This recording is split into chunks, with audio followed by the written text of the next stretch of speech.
பாதுகாப்பு பிரதி அமைச்சர் அவர் வடகிழக்கில் இருக்கக்கூடிய முகாம்களுக்கு விஜயம் செய்து வடகிழக்கில் இருக்கக்கூடிய பாதுகாப்பு நிலவரங்கள் எவ்வாறு இருக்கிறது என்பதை பார்த்து சென்றிருக்கின்றார். அது மாத்திரமல்லாமல் அவர்கள் பத்திரிகையாளருடன் ஒவ்வொரு மாவட்டத்திலும் பேசியிருக்கின்றார். அவர் ஊடகங்களுக்கு செய்திகளும் கொடுத்திருக்கின்றார். அவரது செய்தியின் பிரகாரம் முகாம்கள் குறைக்கப்பட மாட்டாது, இராணுவத்தினர் அகற்றப்பட மாட்டார்கள், அது அப்படியே தான் இருக்கும். முகாம்கள் எதுவும் கடலிலோ ஆகாயத்திலோ கட்ட முடியாது. முகாம்கள் கட்டுவதற்கு இடங்கள் தேவை. ஆகவே அந்த இராணுவ முகாம்கள் எல்லாம் அப்படியே இருக்கும் என்று பெரிய அருள் வாக்கொன்று கூறி சென்றிருக்கின்றார். நாங்கள் இவரிடம் சொல்லக்கூடியது எல்லாம் என்னவென்றால், வடக்கு மாகாணத்தில் 1.5 லட்சம் இராணுவம் இப்பொழுது நிலை கொண்டிருக்கிறார்கள். இந்த 1.5 லட்சம் இராணுவம் இங்கு தேவையில்லை என்பது முதலாவது விடயம். வடக்கில் இருக்கக்கூடிய 5 மாவட்டத்திலும் ஒரு மாவட்டத்திற்கு 30,000 5 மாவட்டத்திலும் 1,50,000 இராணுவம் இருக்கின்றது. 10 லட்சம் மக்கள் இருக்கக்கூடிய இடத்தில் 1.5 லட்சம் இராணுவம் தேவையில்லை என்பதை இப்பொழுது வந்திருக்கக்கூடிய புதிய அரசாங்கத்திற்கு நாங்கள் சொல்லிக்கொள்ள விரும்புகின்றோம். இங்கு இருக்கக்கூடிய இலங்கையில் 9 மாகாணங்கள் இருக்கின்றது. இங்கு இருக்கக்கூடிய இராணுவத்தை 9 மாகாணங்களுக்கும் சரி சமனாக நீங்கள் பிரித்துக் கொள்ள முடியும். அவ்வாறு பிரித்துக் கொள்வதனூடாக வடக்கு மாகாணத்தினுடைய பொதுமக்களுடைய பல நிலங்கள் விடுவிக்கப்படும். அந்த நிலங்கள் மக்கள் மீள குடியேறுவதற்கு அந்த நிலங்கள் பிரயோசனப்படுத்தப்படக்கூடியதாக இருக்கும். 10 லட்சம் மக்கள் இருக்கக்கூடிய இடத்தில் 1.5 லட்சம் இராணுவமும் 2 கோடி மக்கள் இருக்கக்கூடிய தென்பகுதியில் 30,000 இராணுவத்தையும் வைத்திருப்பது நிச்சயமாக அது ஒரு மிகவும் மோசமான, தமிழ் மக்களை மிகவும் மோசமான இராணுவ ஆட்சிக்குள் வைத்திருக்கக்கூடிய ஒரு விடயம். இதனை தமிழ் தேசிய கூட்டமைப்பு வன்மையாக கண்டிக்கின்றது. நாங்கள் ஏற்கனவே தொடர்பாக ஜனாதிபதிக்கும் பிரதமருக்கும் சந்திரிகா பண்டாரநாயக்க அவர்களுக்கும் கூறியிருக்கின்றோம். மக்களை மீள குடியேற்றுமாறு கேட்டிருக்கின்றோம். இவை ஒருபுறம் போனாலும் கூட இங்கு வந்திருந்த பாதுகாப்பு ராஜாங்க அமைச்சர் அவர்கள் இங்கு வந்திருந்த பொழுது கூறிய விடயங்கள் என்பது மக்களால் ஏற்றுக்கொள்ளப்பட முடியாத, தமிழ் தேசிய கூட்டமைப்பால் ஏற்றுக்கொள்ளப்பட முடியாத ஒரு விடயம் என்பதை நாங்கள் தெளிவாக கூறிக்கொள்ள விரும்புகின்றோம்.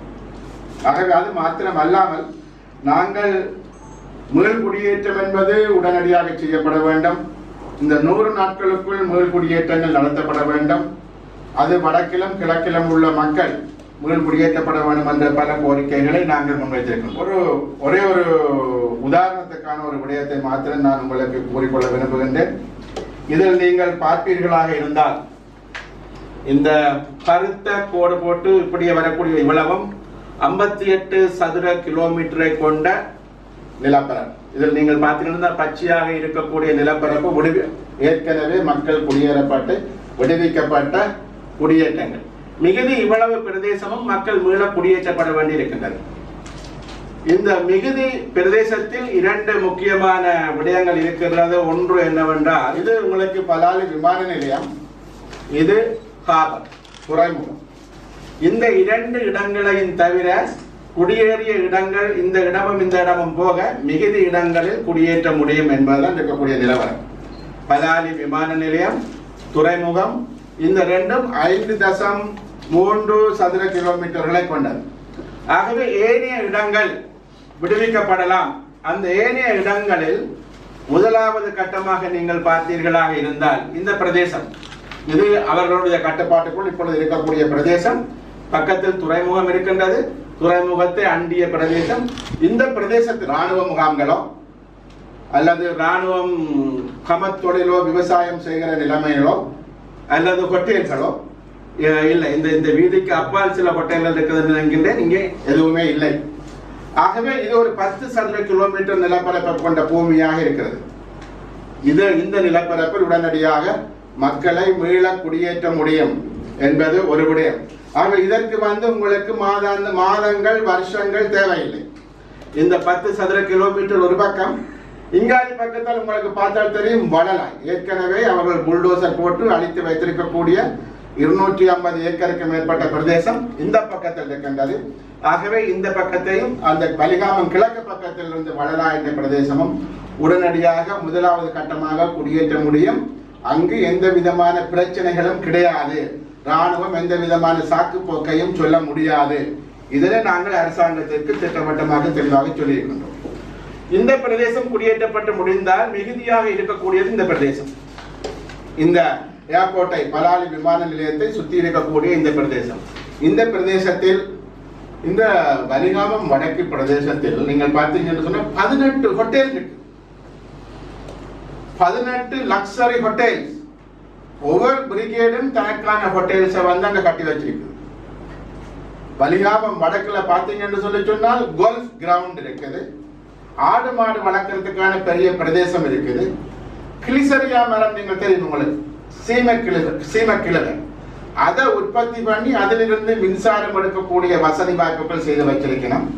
மிகப்பெரிய அளவிலான விவசாயம் செய்து பண்ணப்படுகிறது. இவை எல்லாமே இந்த சுத்தி வர உள்ள இந்த பிரதேசத்தில் 15-14 கிலோமீட்டர் சதுர கிலோமீட்டர் பிரதேசத்தில் இவை எல்லாம் இருக்குது. அங்க ராணுவ கமாண்டருக்கான லக்ஸரி பங்களோ, அது நம்முடைய பிரசிடென்ட்டுக்கான லக்ஸரி பங்களோ, இப்படி பார்த்தீங்கன்னு சொன்னா அது முழுக்க இது ராணுவ பாதுகாப்பு தேவைகளுக்கு அல்ல, ராணுவத்தினருடைய சுகபோக வாழ்க்கைக்காக. தமிழ் மக்களுடைய காணிகள் சுவீகரிக்கப்பட்டு ஹோட்டல்களும் விவசாயமும் தமக்கு தேவையான நீச்சல் தடாகம், விளையாட்டு திடல் இவ்வாறான உபயோகத்திற்குத்தான் இந்த காணிகள் எடுக்கப்பட்டிருக்கிறது. ஆகவே நாங்கள் இவற்றை ஜனாதிபதிக்கும் பிரதமருக்கும் திருமதி சந்திரிகா பண்டார் நாயக்கா, ரீசெட்டில்மெண்ட் மினிஸ்டர் எல்லோருக்குமே சொல்லி இவை உடனடியாக விடுவிக்கப்பட வேண்டும், விடுவிக்கப்பட்டு அந்த மக்கள் மீள குடியேற்றப்பட வேண்டும் என்று கேட்டிருக்கிறோம். நாங்கள் இவ்வாறு கேட்கின்ற நேரத்தில் இங்கு வந்திருக்கக்கூடிய ராஜாங்க அமைச்சர், பாதுகாப்பு ராஜாங்க அமைச்சர், இங்கு நாங்கள் ஆகாயத்திலா கடலிலா நாங்கள் முகாம் அமைப்பது என்று கேட்பது வந்து நிச்சயமாக அது ஒரு முரணான செயல், அது ஒரு பிழையான செயற்பாடு, அதனை ஏற்றுக்கொள்ள முடியாது. ஆகவே அவர்கள் வந்து உடனடியாக இந்த மண்ணில் மக்களை மீள குடியேற்ற வேண்டும். நீங்க மாத்திரமல்ல, இதே போன்றுதான் சம்பூரிலும் இதே போன்று அங்கு இருக்கக்கூடிய 1200 ஏக்கர் நிலம், 800 ஏக்கர் நிலத்தை போர்ட் ஆஃப் இன்வெஸ்ட்மெண்ட் அவர்கள் அதனை தங்கள் வசம் எடுத்து அதனை ஒரே ஒருவருக்கு கேட்வே இண்டஸ்ட்ரி என்ற ஒரு அமைப்பு கொண்ட ஒரு ஃபேக்டரியை துவங்குவதற்கு, இந்த கேட்வே இண்டஸ்ட்ரி யாருக்குரியது என்று சொல்லி சொன்னால் மஹிந்த ராஜபக்சவனுடைய மனைவியாருடைய ஒரு நெருங்கின உறவினருக்கு அது கொடுக்கப்பட்டிருக்கின்றது. ஆகவே அந்த கேட்வே இண்டஸ்ட்ரிக்காக 1200 மக்களுக்கு உரித்தான அந்த காணிகள் அவர்களிடம் கையளிக்கப்பட்டதால் அந்த மக்கள் இன்னும் முகாம்களில் இருக்கின்றார்கள். ஆனால் கேட்வே இண்டஸ்ட்ரி அங்கு ஒரு பில்டிங்கையும் கட்டவில்லை, அங்கு எதுவுமே நடக்கவில்லை.